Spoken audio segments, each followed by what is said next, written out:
I'm really excited about this episode today because Sean is a contact that I made, gosh, I don't know, earlier in the year 2023, might have even happened before that in 2022.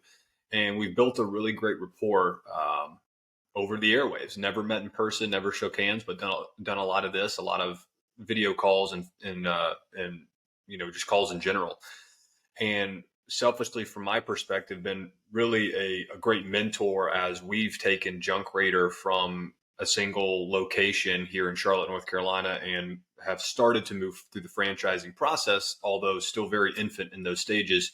But you've been a great resource for myself, especially, but Ted, my business partner, as well, as we've started to go through that. So, first of all, thank you for that. Secondly, thank you for joining this podcast. And by way of introduction, I will let you, Sean, take the reins, however short or long you want to make that, and then jump right into the franchising world in general. Thanks, Davis. I appreciate it. And I think that as you're talking, I'm recalling how we did meet, and we met on LinkedIn, which is, Yep. Still quite fascinating. People you don't know, but there's some commonalities. And then we subsequently got into a great discussion about Junk Raider, what you guys do in the Charlotte area. And then I think it dawned on me that, wow, Junk Raider would be a great national franchise brand. And then and I think we got into conversation about that. And that's where our relationship really started to grow. And here we are today. Junk Raider is a national franchise brand. So Yeah. listen, I appreciate the time. And, I'm getting better at my craft, which is business consulting and business brokering. And I'm going to discuss those elements today. And the way I see it, I'd like to, see myself in somebody else's shoes if they're discussing a business, or they're interested in buying a business, or they just want information. And so I'm trying to become better and better at what I do as, for the most part, a consultant. And you guys have certainly helped me with that aspect. So again, this should be an informative and interesting call. And as I told you guys, I don't want to be the one talking all the time. I certainly can keep on talking. I've had a very large coffee right now, and I could really let it roll. But I'm sure this will be, participatory on all angles, and we'll just share information and have questions and answers. In terms of background, Davis, I got into franchising in about 2004, 2005, and that was with a shipping company. It was a shipping franchise, basically reselling shipping services as it relates to less than truckload, full truckload, and overnight. And at that time, it was with DHL. And that was a very popular type of national franchise business. I ran that for 2 years in the Southeast region, and I subsequently sold it a few years later. So that was my introduction to franchising, and how it made a lot of sense for me, because I was following a model, a business methodology that was proven, and all the people in my network were much better at it than I was, right? It's a meritocracy inside of a franchise. But I really enjoyed it. I learned quite a lot about a business, and I think I was in my 20s or 30s at that time. From that, I grew it into more of an international type of shipping arrangements with customers. I lived overseas, specialty crating, specialty shipping, importing, exporting, and I did that for about 14 years, which grew into manufacturer representation overseas, and I sold that distributorship in 2020. So a lot of stories and situations inside of that brief introduction. But the most part, I was exposed to a lot of businesses, both internationally and domestically, how they run them, their operations, their organizations. And I was part of several exits. So I saw all that took place too. And I worked with their consultants, and I worked with their accountants. And I saw ways that if I were in their position, would do things differently, or learned a lot based on the positions that they're in. So after that exit in 2020, I got back into the franchising world as a consultant. And I like to call myself a business broker or a business consultant, but I chose franchising industry specifically because it's a lot more exciting, in my opinion. And we'll discuss the difference between formal business brokering and a franchise broker within the two industries. I think they're quite different. And to be a really good consultant in the franchise industry, I think you need to have years of business experience and be very, very familiar with different brands, ones that are successful, ones that aren't, and certainly ones that you sense will be. So that's the position I take in the business world today. Yeah, it was. I was going to say, Sean, it's really fascinating. But what I'm picking up, and I hopefully the audience will as we go through this as well. But it's just your experience around a lot of different aspects of a business and different types of businesses. I mean, forget about the industry, but it's just how a business starts and how it can scale in the various avenues. Because quite frankly, I've never franchised a business. Like, Junk Reader is growing by way of franchise now, but I hadn't previously. And that whole world was completely new to me late 2022 and moving into 2023. And so obviously going through a lot of phone calls with different types of folks, you obviously being one, but different types of consultants and firms that exist to help brands scale, was all very new. And then you've obviously got the legal aspect and whatnot. But candidly, as I grew up and having an entrepreneurial spirit about me, I always looked at starting a business and growing a business in what I guess I would consider the traditional way. Like, you just go, you start something, whatever that is. For us, it's junk removal. And then if you want to get more revenue, you continue to, go into maybe a different city. You maybe add another service line. But not that I didn't know that, especially in the retail space, like, think restaurants, a lot of, I knew the word franchise in the hospitality space. I know that exists, but never really knew about the nuances of franchising and how it's really great. Obviously there's negatives to it and challenges, whatnot, but candidly, that's where I'm at in my franchise journey. And just being able to chat with somebody like you who has had their hands in the past or currently in a lot of different aspects of just running and helping operate businesses, and also get folks into those roles like what you're doing now, is really fascinating. So just wanted to mention that. Well, Dave, you've touched on what the trend is amongst a lot of business owners in the United States. And prior to being a business owner, they worked for a corporation. We've heard all of the rah-rah late night, podcasts about starting a business and buying into a business and, being your own boss and all these wonderful things. But when you start to peel back the onion, you really have to start somewhere, and you want to start at in the most logical position with as much due diligence as possible. Now, that movement that's taking place is people want side gigs, so to speak, or Yeah. their corporation has left them, or they're leaving their corporation, and they're sort of left in a position like, I've given 20 plus years to this corporation. I really don't know what to do next. Let me start a business. Let me buy Yeah. a business. So that thought or idea pops into now everyone's head.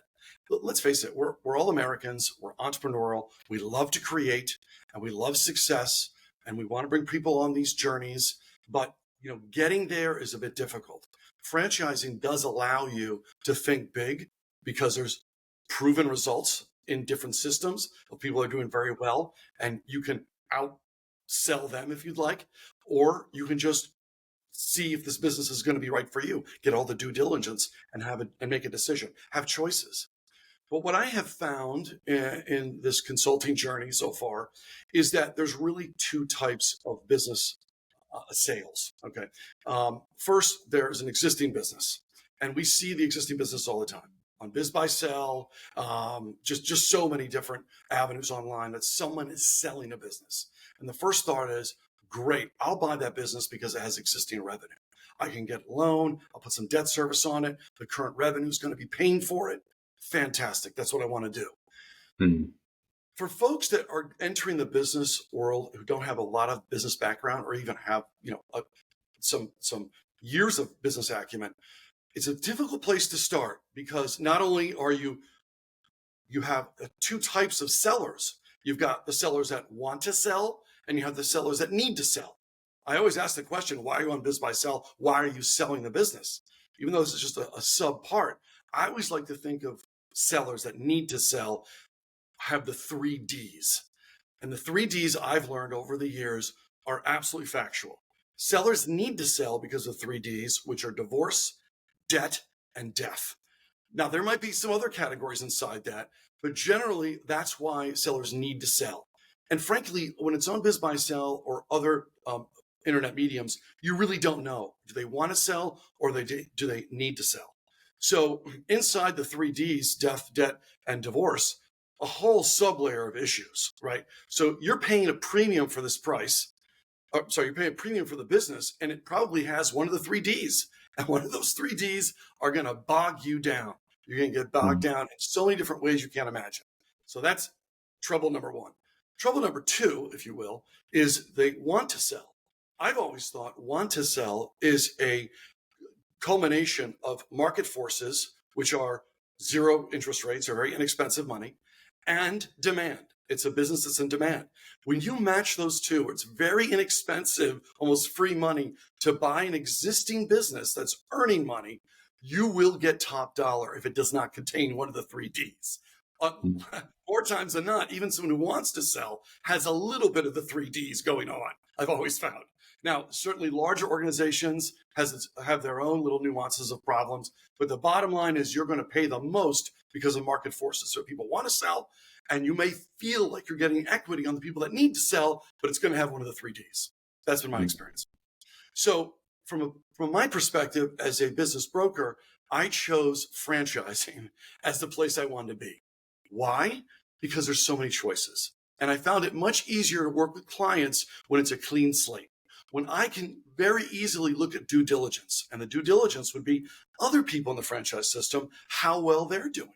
As we know, franchising has certain FTC requirements. One of them is to file in state and registered and unregistered states their FDD, which would have inside the FDD, the franchise disclosure document, has different information that you can glean, that you can use for your own due diligence to see how well some of the people inside the system are doing. Always someone's doing better than somebody else. So when someone asks me, does a franchise make money? Does a franchise make money? Well, the franchise, it's not the franchise making money. It's going to be the franchisees. Are they making money? And some are going to make more money than others, and some are definitely going to make more money than you if you decide to become part of that franchise system. But obviously, the idea is that if you follow the playbook, you follow the methodology, you should do really well.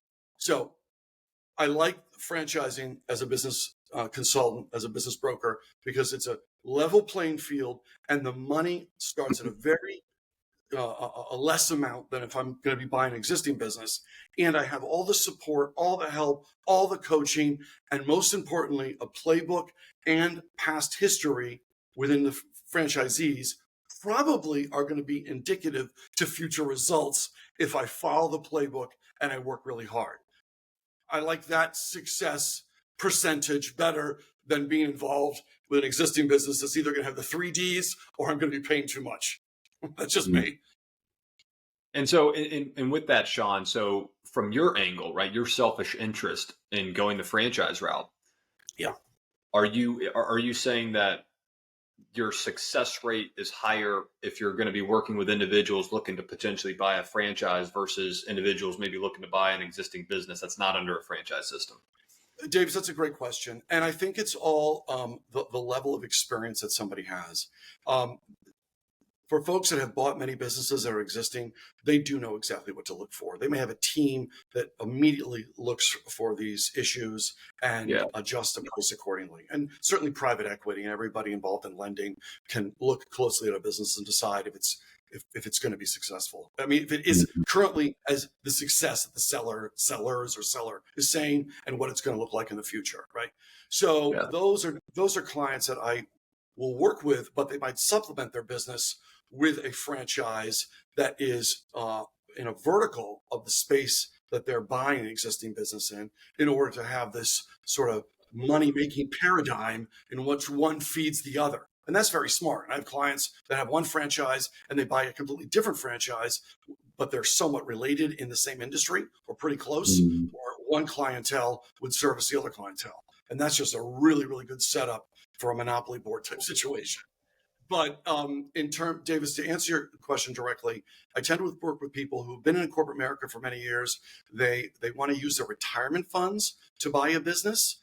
They want to employ their son, or they might want to employ their wife, or they are going to start the business part-time and move to retirement, or they just are planning to leave their company and now they have something to go directly into. I see that time and time again now. the advent of using someone's 401k to buy a business is very strong. We call it a rollover business opportunity. They can roll over their 401k into the franchise fee and for capital costs at really no cost. A little more detail here that I want to give, but the point is that there's a lot of different funding sources. SBA, their own 401k, certainly cash, and every franchise or has their own nuance in terms of franchise fee and the capital costs that they're going to require from a candidate. And we certainly could talk about those, but yes, I work with all types of folks, but usually folks that don't have a lot of business background, franchising makes a lot of sense for them because there's a playbook and coaching they can follow. We talk often about people that want to own a business, whether that's a franchise or just traditional business. But we talk about what does it actually take? Because so many people get or they think about owning a business and they think of freedom. What most don't understand is to get to that freedom. When you see the entrepreneur, especially like ads where the guy is on the beach with his family and he's skipping down the beach, that all sounds great, but what most don't understand if they've never done this is to get to that point took more work than you could imagine if you're used to 9 to 5. At 9 to 5, you get to clock in and out. You don't have to worry about HR, sales, operations, finance, technology, janitor. But when you own the place, everything falls on you. So talking to kind of the entrepreneurs that are out there or the prospective business owners, franchise or traditional, what are the qualities? Like when you think about the persona of a franchisee that thrives, how do you describe that person? What is it that stands out? What is the personality or just the type of person that is most conducive to getting into the franchisee world?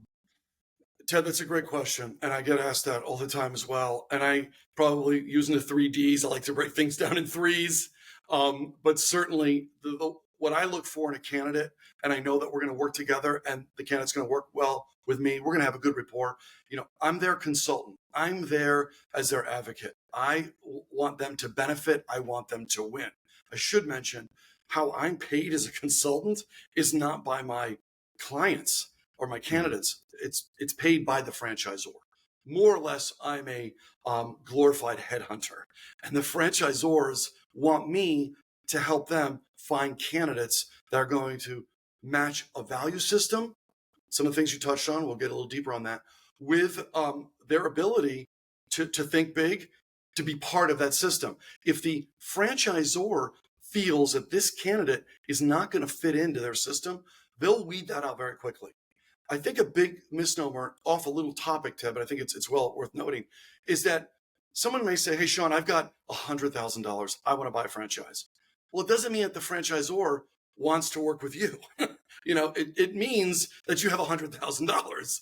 And so and we'll get into this a little bit more here, but finding what value system, what type of person they're going to be, I will be able to successfully match them with a franchisor is going to meet some of the things you talked about, Ted. However, the three areas that I identify immediately are money, motivation, and mindset. Without money, motivation, and mindset, you're not going to be able to be successful in maybe any business, but certainly not franchising. And to your point, Ted, there's many people out there that have plenty of money. Money's not that big of an issue, but they don't have the time. And there's a lot of people out there who have a lot of time, but they don't have the money. So really finding a system, a franchise system, as well as balancing those two, and for them to fully understand that the franchisor is going to require the money, the motivation, and the mindset, which involve a lot of time and sometimes capital cost, and they can follow the playbook carefully, then they should be successful. Money, we understand that. You need money for the franchise fee. You need money for the capital cost. Those can be lent to you. You can borrow those. You can have partners. There's a plethora of ways if you have the motivation and the mindset to be a franchise and business owner. The mindset is that you're able to follow their playbook. That's really serious because all franchisors have a playbook, have business methodology, have required coaching. And if you can't follow that or you decide, no, I'm going to do it differently, I have a better way to do it. I could do it better than they can. The franchisor is going to weed you out really quick. And also you're just going to be trapped in this, world of anger because it's not being done the way you want it to be done. And so it's very important that you adopt the mindset of a franchisor. I work with my candidates on that. And the motivation, you have the time. You're able to structure your day both from a 9 to 10, 9 a.m. to 10 p.m. to be able to initiate the playbook and really get yourself up and going, and use the CRM tools. People are going to be following your progress at the franchise level. You're going to answer probably to a coach or to a manager for a period of time who's going to help you and coach you through. So those are things that if you don't take instruction well, or you just don't want to hear someone talking to you, or sometimes you might perceive it talking at you, you probably wouldn't be that great in a franchise system as well. If you have a completely open mind and you're ready for action and you want to take this business on full speed, franchising is fantastic because you're going to find that the people that are in the systems are just like you. They want to be successful and they want to be able to control this. And frankly, they want to build value. We didn't even talk about that. I mean, you have a business, it's building value, it's building revenue, it's building customers. And there's a time to exit. There's a time to stay in, there's a time to exit, but you have that opportunity. And as we've seen, franchising has a greater percentage of exits in a shorter period of time than other traditional, if you want to call it traditional, non-franchise. And there's usually a formula. It could be anywhere from 3 times the EBITDA to 8 times. It just depends how big your system's becoming and the amount of territory that you own. And we can get into exactly what a franchise is, because it's important to demonstrate how you get the value out of your franchisees, and then how you can sell that value for a lot of money. Sean, I try and think back to what I would be looking at if I were in the shoes of a corporate employee or maybe a young person coming out of school looking to go into business, And I feel like a lot of folks in those shoes, especially me, I would be looking at numbers and averages and statistics, right? So, and I know there's this, I don't know what the actual statistic is, but I just heard it the other day. Again, I hear it all the time, but most startup businesses fail, right? You go and start a business today, 9 out of 10 are going to fail. And so that type of statistic alone would be an advocate for going the franchise route, because those businesses obviously are established and have not failed, unless you get in super early with a company that was started and then a year later they wanted a franchise and you bought into it and it failed. But most franchise systems, I'd say, off the cuff, probably been in business for at least 5 years, if not 10 or more. I mean, think of like Papa John's and, all these, they've been around for forever. So that type of statistic for somebody looking to get into owning a business would be a valuable statistic. But just generally speaking, and you may not have numbers off the top of your head, Sean, but just generally speaking, what are like the success rates or the failure rates of folks that sign up to work with Sean, right? I'm Davis. I work, I'm a sales guy at a large corporation, but I want to move away from that. And I want to get into owning my own business. I link up with Sean, we start chatting. Like if I'm dead serious about it, right? There's a lot of context to each individual, right? Some folks may not be that serious about it, whatever. But if I've got all the cards on the table and I'm a good candidate for you to work with, what are the successes and the failures that I should be looking at when considering different franchise opportunities? And you send somebody like me to this franchise, I sign on, I go through the whole process and I own this franchise. Is it undoubtedly like I'm going to succeed? Undoubtedly I'm going to fail, somewhere in the middle? Like, what have you seen in your experience? What I've seen is there are no guarantees, Davis. I mean, and that's, I know that's a de facto answer to so many questions. But the best way to sort of answer that is when I work with my candidates and we look at due diligence, we're looking at the best we can validation from other franchisees. And those are validation calls where the prospective franchisee can speak to the existing franchisees, see what they're doing, see what challenges they experienced, discuss the revenue that you're generating today, discuss the trials and tribulations when they first started, better ways to increase efficiency. I mean, anything is on the table. The issue sort of is, I'm going to break this in 2 parts, is a franchisor can't make any earnings claims. So when we have calls with a franchisor, and perhaps you might ask that question, it's very difficult for them to answer it. All we can really look at is the item 19, which is the filed per state uh, items inside the financial disclosure to get the best picture. And then we can use that information to speak to franchisees to break that down and really get some real information so that my clients can see themselves in that role and then in their mind sort of work out what that efficiency would look like and those different steps to that success. But with many franchisors, hundreds of locations, and looking at many different FDDs, there's always going to be a top quartile and a lower quartile. That's just the way life is, and that top quartile maybe just crushing it, several million, lower quartile, maybe just breaking even or just getting by. We can get into that a little bit more.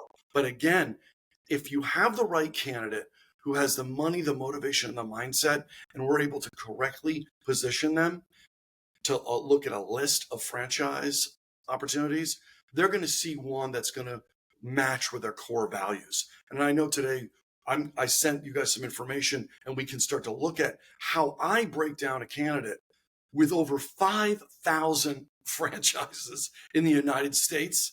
It's very, very difficult to narrow that list down.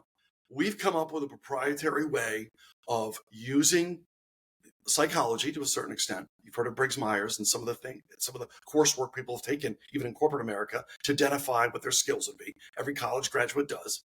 We've applied that into the world of franchising because there's so many choices, just as if there's so many choices in corporate America. So we want to use the same type of level of psychology, sophistication, if you will, to start breaking down lists for clients to match their core value system. And I'd like to get into that. But Davis, I just want to mention one other point.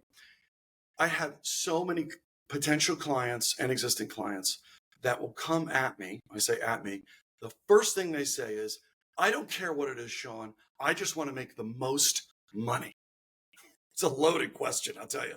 And there is no, there's no amazing way to answer it. So now I've just used different examples to answer that. They'll come at me and they'll say, I want to make the most money, Sean. I don't care what it is. Making the most money in business of any kind is, to Ted's point, how motivated and what's your mindset to make it happen. So there's no such thing as making the most money.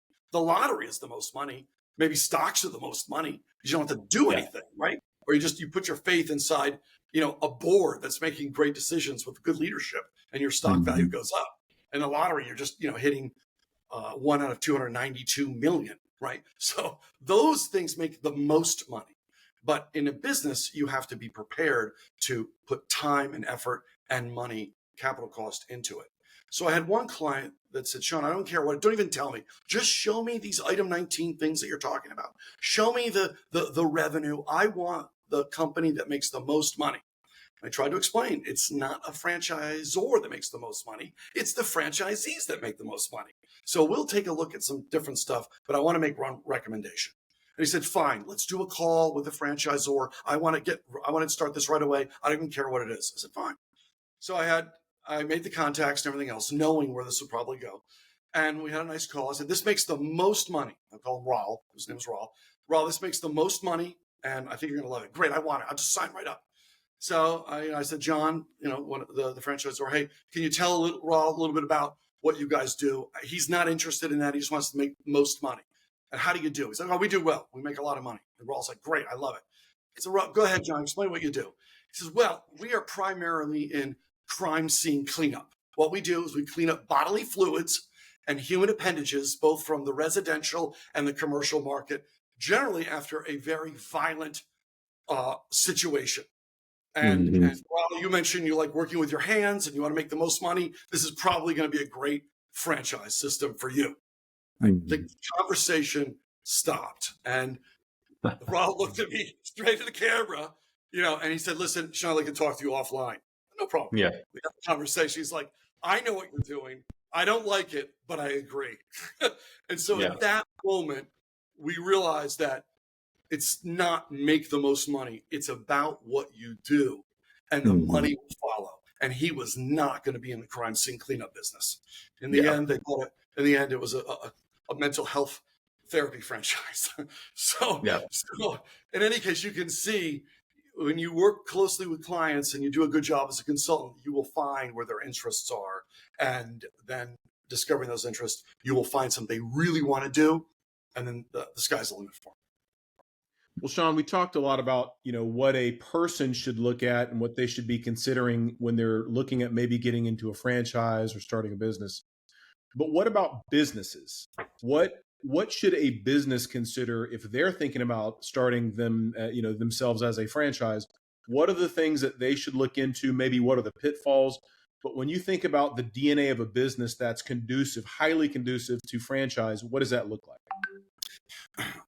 Ted, that usually starts with an in-demand product of some kind, and it starts with the experience in the market for that in-demand product. If a company has 2 or 3 locations, whether in one state or multiple states, and it's an in-demand product, it's a service. It wouldn't be heavily involved in inventory. It has a way of connecting people with solving problems on a commercial level. They may or may not be right for franchising, but they need to have several locations with a in-demand service generally that is going to be scalable. And that is something that, the owners might not recognize. I mean, I've looked at businesses, even just like you guys, where I see it's an in-demand business. It has a service component. It's somewhat transactional. It's over and over again. It's scalable, and it can serve a wide market. Those are just a touch on a few of the factors, Ted, but also it's not going to be a really expensive business model to replicate over and over again in states across the country. And the reason why companies get into franchising, as we can imagine, it's capital intensive to open up offices, get more equipment, hire more people all across the United States. So instead, they empower individuals for them to open offices across the United States and follow this playbook, follow this business methodology that has proven successful to the corporate or affiliate offices, the 3 or 4 that are currently open, and replicate that model perfectly.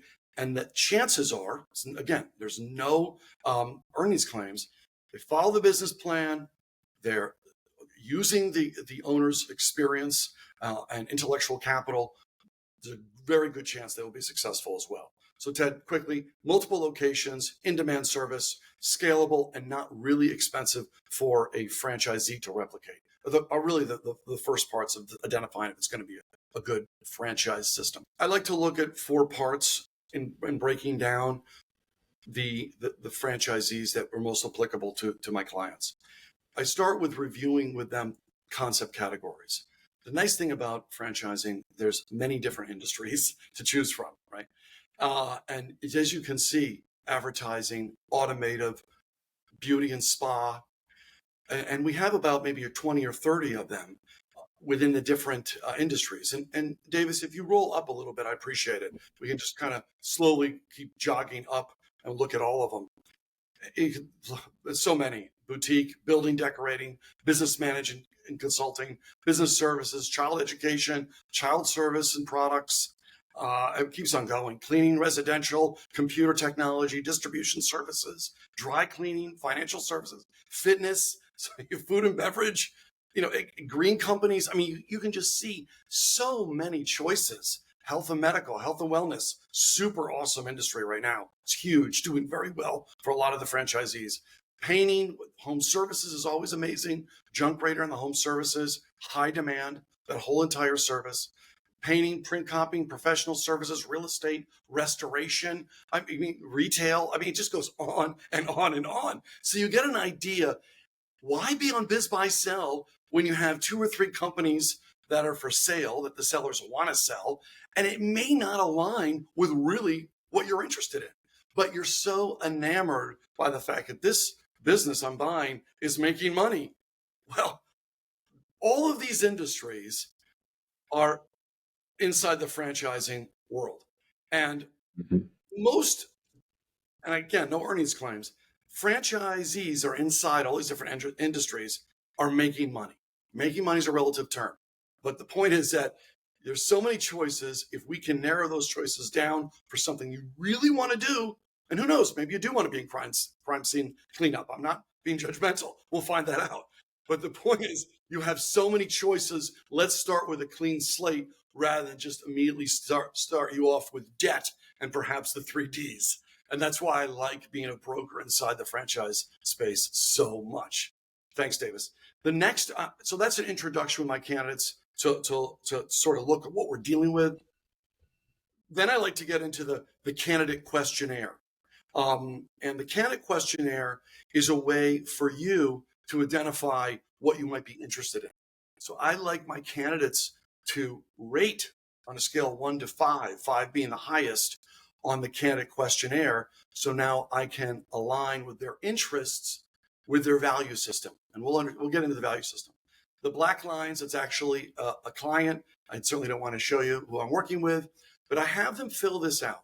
And yes, it does have spouse information. It has some financial information. I'm not getting into anybody's books. We're, again, trying to match the money, the motivation, and the mindset. And because there's so many categories in the franchise space, I have to know what you're going to want to spend, what you feel comfortable affording with the franchise fee and the capital costs. And that may be in your current cash reserves, or it could be your ability to fund. So we just need to get an idea, again, to narrow this list down. And Davis, if we go a little bit higher, I'll show the categories. So I have my clients fill this out, and then we get right into the franchise category rankings. And as you can see, everything we just listed, I have my candidates rank on a scale to 1 to 5, 5 being the highest, and we'll try to match their value system with their most interest.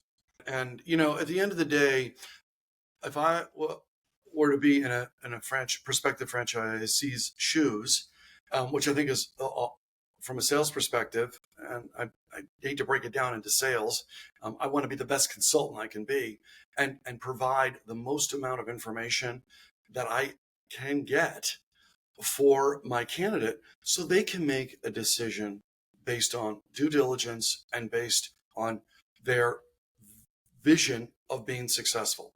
And there's a lot of things that have to coalesce here, Davis, for that to take place. And to your point, at the end of the day, it's going to be their decision. I can give them the information and I break it down in this manner. And yes, we're having a lengthy discussion about all the piece parts. I usually try to break this down in about 2 video calls. And by the way, I really don't meet people face to face.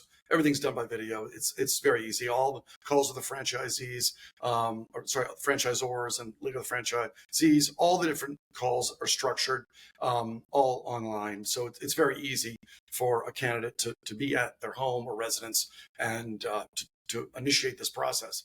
But to your point, I wouldn't want it any other way. I need to break this down.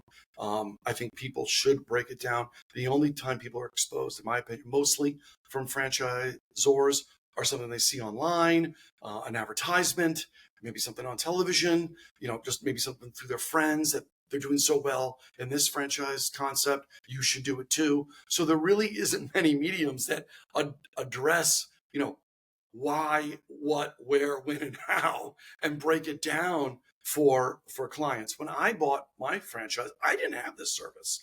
I kind of went on a bit of a whim, which is not the correct way to do it. So, exposing my clients to a nice format, a methodology, if you will, so they can make a decision. And sometimes they don't make a decision. They just say, no, I don't want to. But if they have I can pretty quickly ascertain if they've got the finances, the motivation, and the mindset to be in business and align well with the franchisor of the business service that they're offering. If I can do that, then I feel like I've done a great job for my client. If we're not able to do that, or it's becoming disjointed in some manner, we're just not going to be able to work together, and that's fine. And I've had clients that come back 8 months later and be like, I want to start this process again. No problem. It's just part of life, Yeah. Yep. Cool. Yeah. Take us through more of this, Sean, if you want. Yep. So the next part, after we kind of run through that, Davis, is I like to get into something called the spot on or Zoracle. This is a proprietary system, as we mentioned, using some psychology. We did not write this software. We use a company that produces this. It's been formatted and adjusted a little bit for us, but I find the Zoracle Spot On review to be spot on, and we'll discuss how that gets broken down.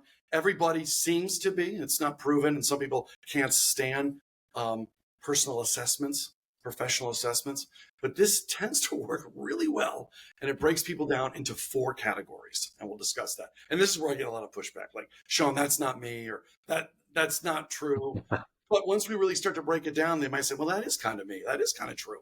And so the reason why I go through this assessment is, Davis, I like to break down the category lists of what you're interested in with the spot on review and merge the two to create a list, something we can start from. And I will tell you 9 times out of 10, the interest that they have on their category list and what we find the type of person they are on the spot on profile, they usually match perfectly. It's just canny. But let's go through this. This was an individual I worked with, obviously not mentioning any names.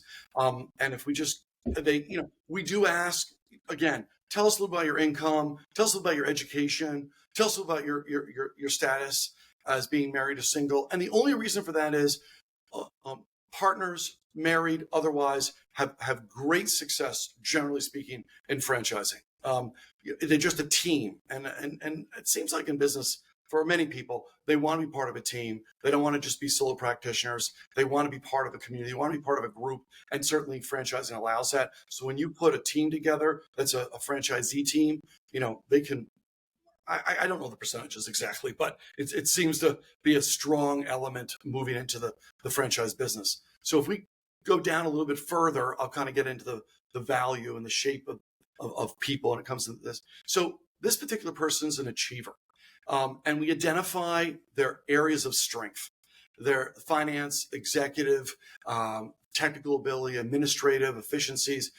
These dots represent on kind of a level on where their strengths are. And that's why sometimes having a partner is great, because these strengths will be complemented by somebody else or weaknesses. And so you get an idea of their work style. They're a connector. They like to work at a slower, relaxed pace. Priority is relationships, and that would be even partnerships. They seek acceptance and connection. And we're ascertaining this information by a set of questions. I think it's about 40 questions, and they're pretty in depth.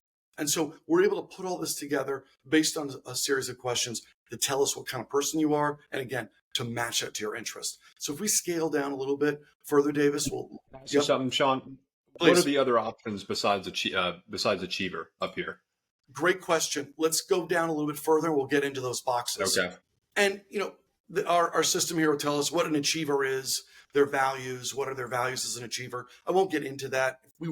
If somebody out there, we work together, obviously something customized for you. This is totally free, by the way. This is what I do in our consultancy, so we can match you correctly. But Davis, to answer your question, this gentleman is an achiever, but these are the 4 boxes that people fall into. And of course, achiever is highlighted because he's an achiever. You've got achiever, emulator, belonger, and societal. That's how we've broken this down. An achiever, it's somewhat self-explanatory. They want results. They can see a goal and they can reach it quickly, and they'll reach it sometimes at all costs. All costs would be work until it's the wee hours of night. They are going to cross things off their list. They're going to get it done. Achievers usually are very successful. In fact, they can really almost do anything, and they're going to be great at it. So in terms of selecting a great franchise for them, there's a lot of choices, and they're going to look at choices where the franchisees are very successful. And in their mind, they're thinking, hey, I'm going to be on that top quartile. I'm going to get it done. And they're going to utilize their partnerships to make that happen. So I'm looking at a lot of different industries and a lot of different franchisors, for them that are at the franchisee level are doing really well. That's the data they want to see. An emulator, which is just slightly to the right of achiever. An emulator is an individual who wants to be seen. So some categories would be in the hair perhaps the makeup and beauty, hair, décollage, things that have an element on the outside to be seen. Health and wellness falls in line with that.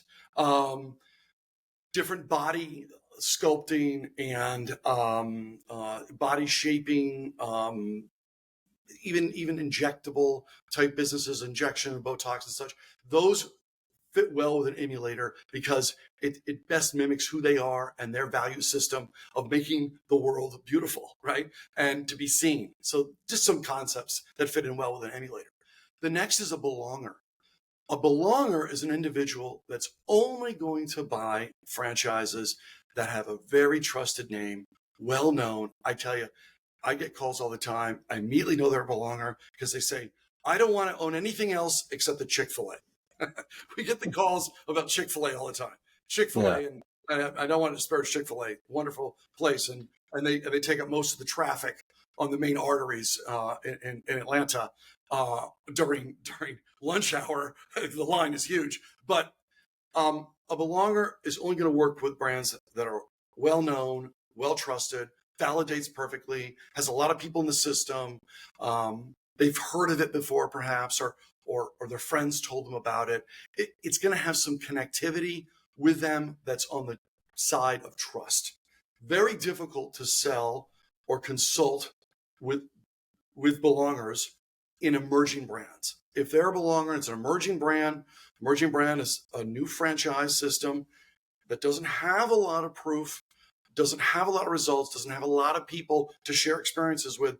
Belongers usually will not gravitate towards that type of business. Belongers, from a consulting perspective, super intelligent people. Your engineers are belongers. Usually your software writers and producers are belongers. This is my experience.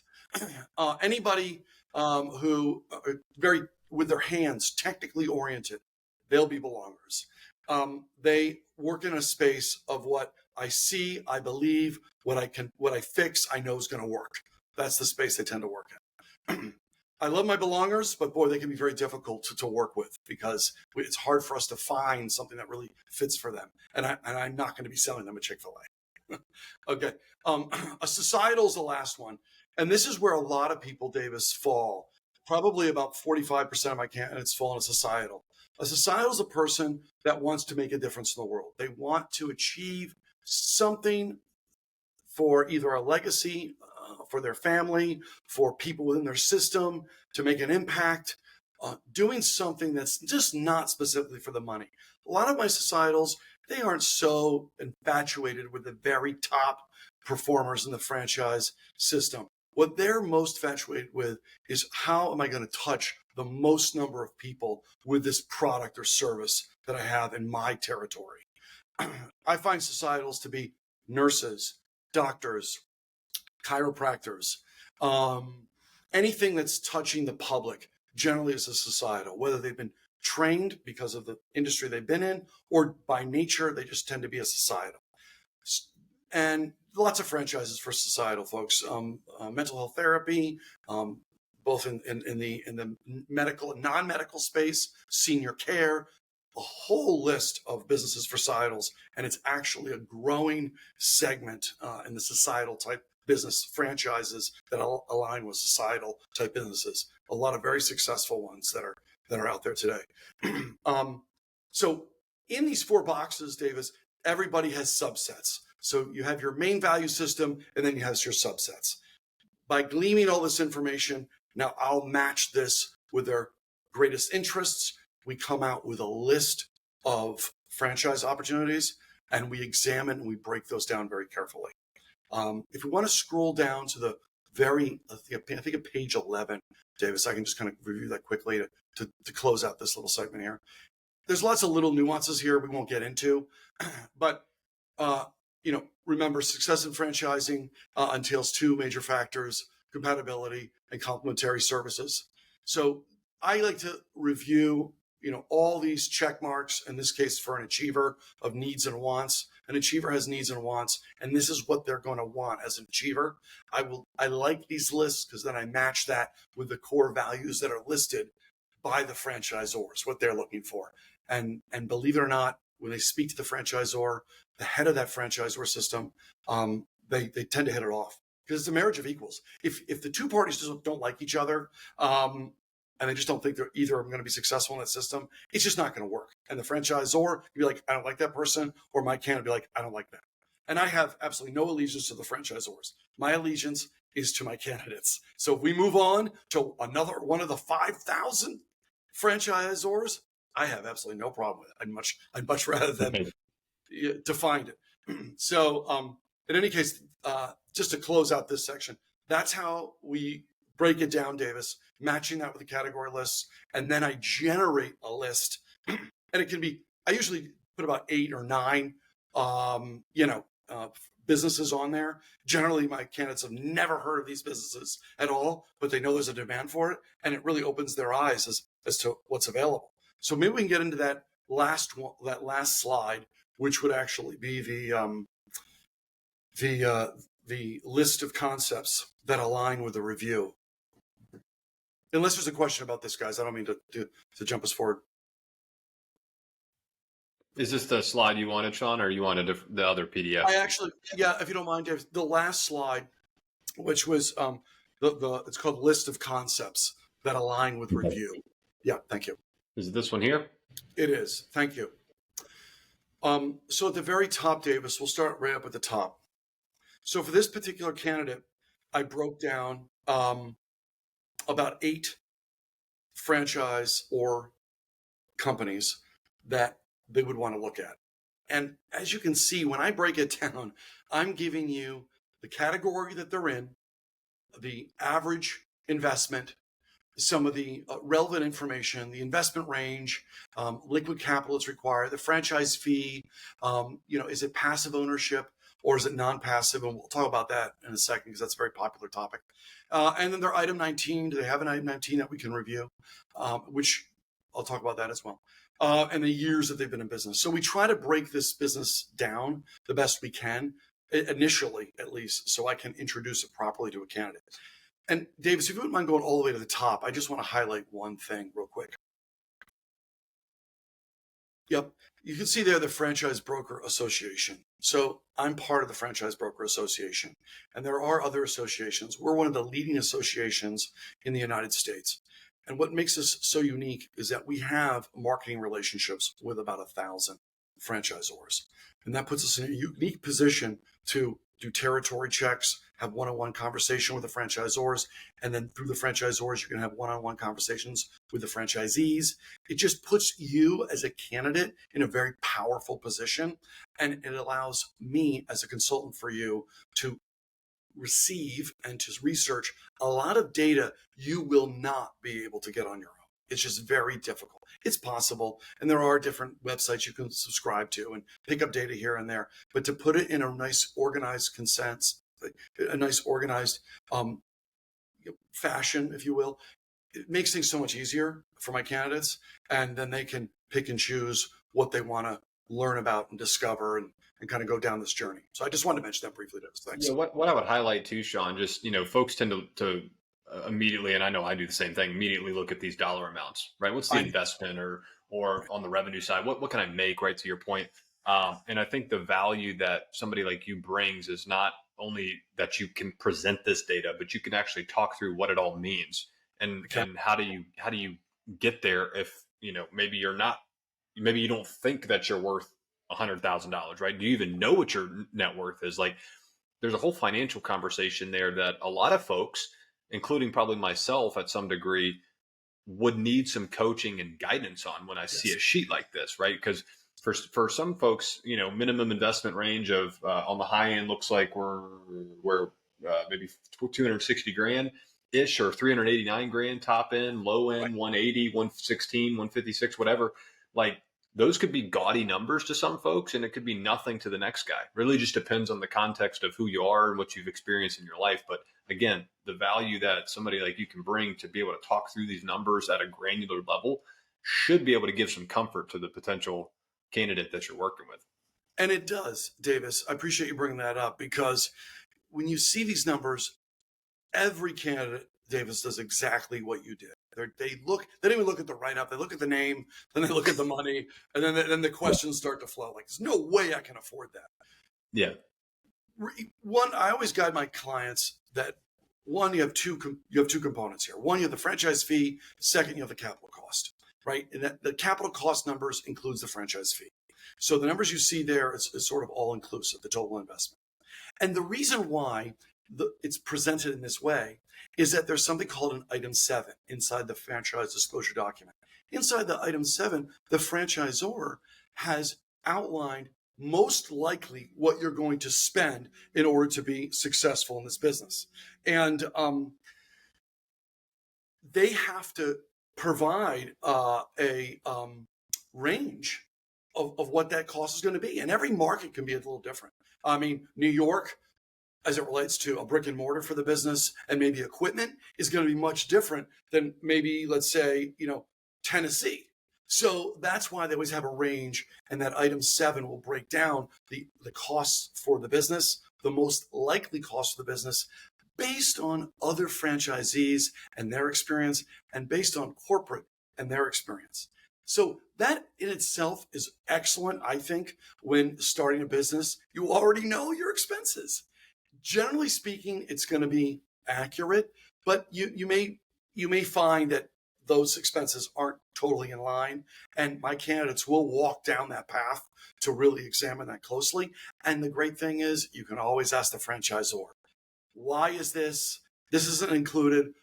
Can this be included? Like, I'm trying to figure out my budgets. So yes, we go into great detail on what those look like. Second of all, mind you, you could borrow money to start a franchise. I mean, SBA has lots of funding. Private folks have lots of funding. There's all kinds of ways to fund this business. And the capital cost, although you see that number, doesn't mean you have to have all of that right now. That's something that you're going to be qualified for, line of credit or money that will be provided to you as you start to scale up the business and open the doors and or open new locations. So we do have a very concise conversation about the money, Davis, and then generally after that we actually do get into the concepts. So I don't know if it was kind of a long-winded answer, but I think you know where I'm great. going. Yeah. Yeah. I mean, as junk rater, right? For folks that maybe stumbled upon this podcast that are interested maybe in a junk removal franchise opportunity, to give you an example as to why these are provided in ranges, and oftentimes you see a very wide range, 281 to 389. Wow, why so large? Well, because there's subsets within each on the item 7 that goes into the business that's usually a capital expense. For junk removal, a big one's going to be your truck, right? What type of truck are you purchasing? Are you going and purchasing $100,000 dump truck? Or do you maybe already have a pickup truck and trailer in your fleet that would cost you $0 because you currently own it? And that can literally start your business today.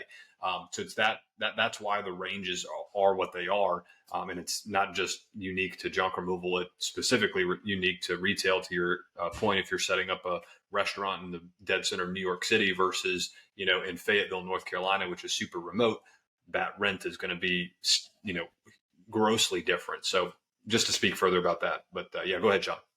Davis, listen, I'm going to send my clients to you.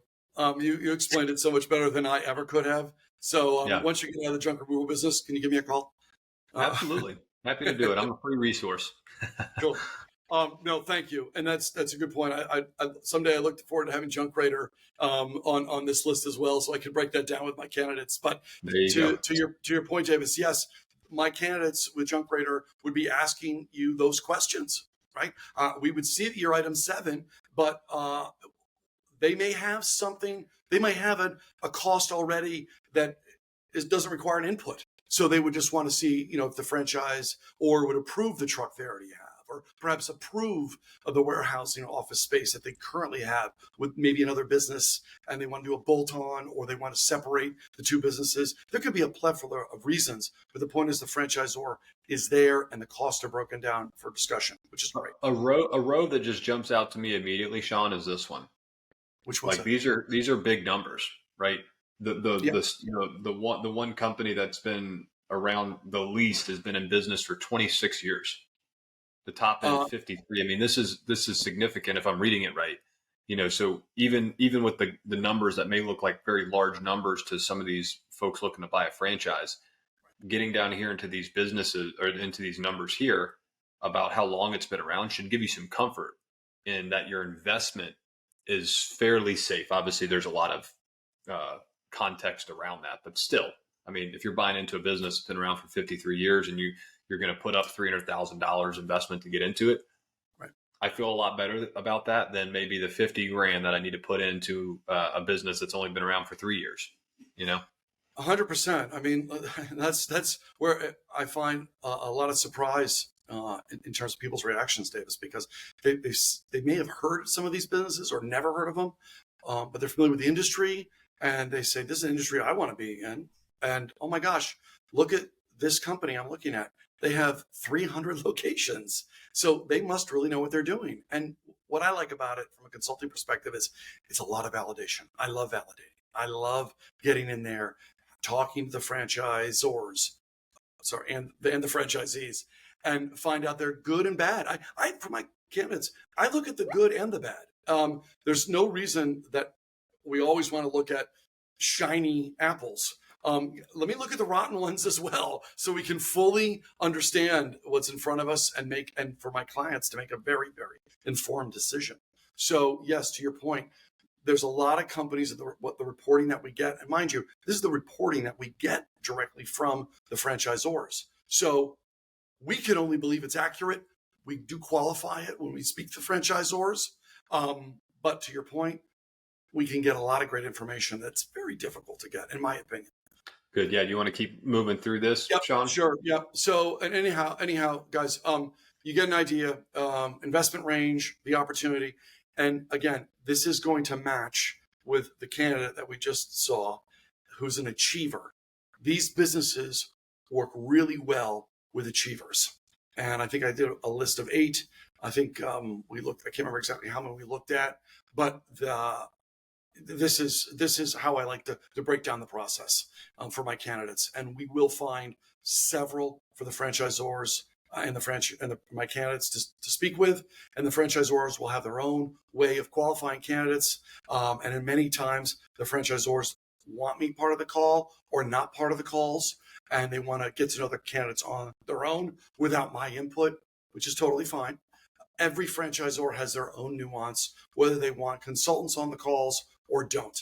So for another podcast, perhaps we can discuss generally what the different levels are in terms of communication with a franchisor before a franchisor will award a franchisee a territory. And again, the key word there is award. You have to be awarded a territory. It's not just automatic because you have the money, the motivation, the mindset. You have to have all of those things as it relates specifically to the franchisor. So, yeah, guys, that's about it. And in closing, it's important to know that a franchise is a territory. And so you are going to be owner, if you will, of a territory, and you have the rights to use the franchisor's name and their likeness, their branding, and work within your territory. And the idea is you're going to make your little fiefdom in your territory worth a lot of money by selling that product or service inside your protected territory. And many franchisees want to scale that up and buy multiple territories because they want to have scale and they don't want somebody else to take their territory. It's important to know that people all across the country are looking at brands that align with their value. And if they don't make a decision relatively quick, somebody else is going to make that decision and buy their particular territory. And I'm not mentioning this in closing as some sort of, tactic in which you have to operate or move quickly in order to make a decision about the business you want to be in. But it must be known that I've worked with many clients. One, in fact, I won't mention the names, but they could not wait to be in a territory, but they were beat out by somebody else because they waited too long to make a decision and they had all the information in front of them. And that person who bought the territory is extremely successful. So you have to get your information and make a decision relatively quick, or don't make any decision at all. But the point is, opportunity is lost. Time kills opportunity and deals. Hate to close on that point, but it's a fact. And Ted and Davis, you know what I'm talking about. Last one, my favorite question to ask everyone that we have on here is, if you could go back and tell your younger self, fresh out of high school or college, the best advice that you now have to fast track your career, what would you tell your younger self? Be patient. I think experience creates patience, because you get to look back on mistakes or things that you should have researched a little bit more. And for some reason, I think that we don't value patience enough when it comes to due diligence, when it comes to fostering relationships, when it comes to thinking and having time to think 2 steps forward. I made a lot of rash decisions, both in business and relations, when I was younger, because I just wasn't patient. If I had just waited and evaluated, I would have had perhaps some different outcomes in different areas. And the irony is that your experiences lend you to make more informed decisions very quickly, right? The more time you're on the earth, the more experiences that you've had that relate to current questions or things that are in front of you that you need to make a decision quickly. Well, you can use past experiences to make more and better informed decisions going into the future. And so if I were to answer your question, Ted, it would just to be a little more patient with things than making hasty decisions. Just wrap in summary saying thank you as well, Sean, but hopefully for the audience, the amount of effort involved to align candidates with the right franchise opportunity is a huge feat. And there's a lot of besides just the effort that Sean has to put in to be able to be effective at his job, there's a lot of hands involved all over the place to make it happen. And so going into it, just know that the level of effort and the commitment that folks are making to you as a potential candidate is significant. And so just knowing that, I think, gives folks a different kind of perspective and appreciation for what they are getting into, and hopefully, helps to solidify the right candidates for you, Sean, that, maybe through self-awareness and understanding all that, realize they don't even want to go down this path. They maybe want to stay a corporate employee. So Ted and I talk about it all the time, just knowing yourself. And I think what you've provided here today is super helpful for folks looking to do that. So again, thank you. And hopefully we will continue to work together, which we will. Yes, definitely. Davis, Ted, thanks again. I really appreciate it. I love what you guys are doing. So anytime, give me a call. Visit franchiseangelsllc.com. Go here. You can schedule a call with Sean directly, fill out this form, and he'll get back with you. Otherwise, you can email him directly at sean@franchiseangelsllc.com or give him a call, 404-500-0645. We hope you've learned a ton about franchising based on this episode. If you have any additional questions, be sure and leave those in the comment section below, and we'll see you next time.